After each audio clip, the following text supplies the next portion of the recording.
Welcome to the April 3rd edition of Colorado Inside Out Postgame, a special web-exclusive production here on Channel 12.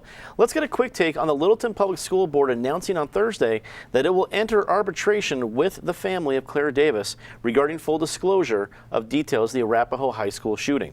The agreement states that the family will not sue the school and that the information can be made public 45 days after it is released to the family. Patty Calhoun from Westward. The Davises have been just an amazing model of class. What did you make of the announcement of the arbitration?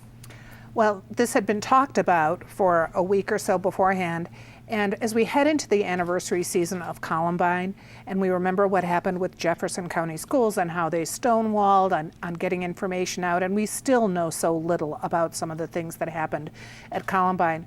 What a class act Claire Davis's parents are. Not only did they agree not to sue, one of the things they want here is it to be investigatory, not accusatory. They just want to know what happened, and they want Littleton Public Schools to have a system in place where to fight against anything like this ever happening again, which means be transparent, be proactive, and don't be so defensive. So if this agreement works out that way, they have done a great good for Colorado. David Copel from the Independence Institute and DU Law School. Part of the agreement that caught my eye was the fact that the Davises even agreed to handle their own attorney's expenses. They didn't even push to have their own attorneys paid for through this process. And frankly, if any family deserves that kind of treatment, they do. Were you surprised about the arbitration agreement, and what do you make of it? Well, as Patty said, kudos to them, and they're really doing something beneficial for the entire community and maybe the nation by pushing this forward. I think the fact that the school is willing to go this far after so much stonewalling is probably affected by the threat of the bill that was in the legislature that would penalize them pretty severely for it. And it's really unfortunate that it took that threat to get them to begin to do the right thing. As Patty said, there is a consistent problem of cover-ups, and part of Columbine still remains covered up. One of the things that we never found out, because it was successfully sealed off and buried, was the perpetrators there, the future perpetrators.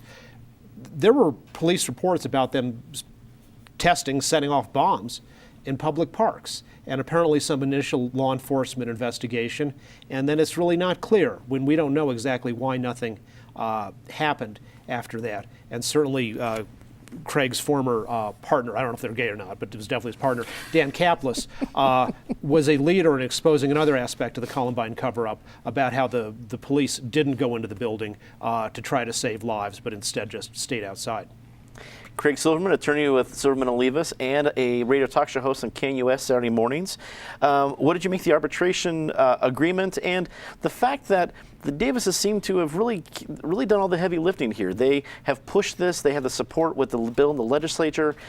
While I'm glad the Littleton Public Schools have finally stepped up, this is a long time since and had taken a lot of pressure in order to finally enter this agreement. I'm afraid just the wrong message has been sent by this. Littleton School Board, they stonewalled and they get away with it. And you look at what happened with Jefferson County and Columbine. They got away with it, and now they're destroying parts of the evidence.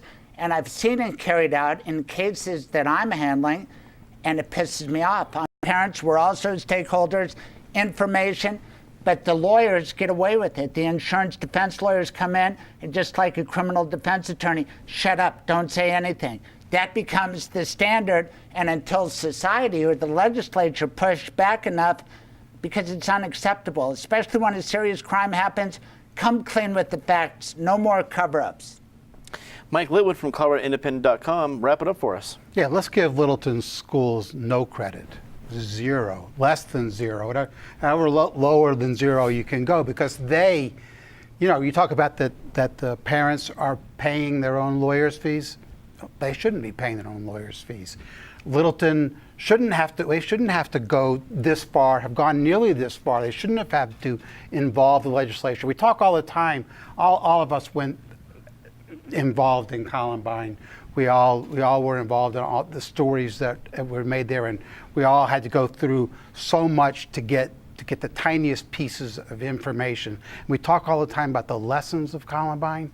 Well, This is a primary lesson of Columbine, and one that remains unlearned apparently in nearby Littleton, that cover-up is not the answer, that cover-up makes you a guilty party in all this. Well, that is all the time we have for Colorado Inside Out postgame this week. Leave us a comment, tell us what you think. For everyone here at CPT12.org, I'm Dominic Dezzutti. Thanks very much for watching.